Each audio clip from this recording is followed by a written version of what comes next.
Day 3. Day 3 nga pag-practice ni Bilin.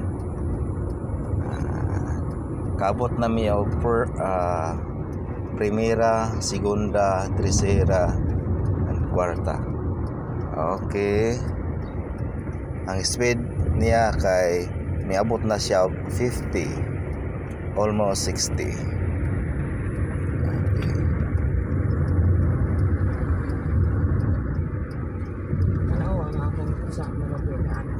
Ah.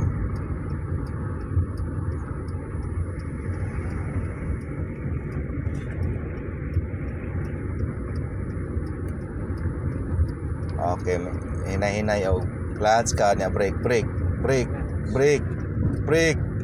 Ayaw pag op. Ang manok hinay-hinay lang. Okay. Okay na yun.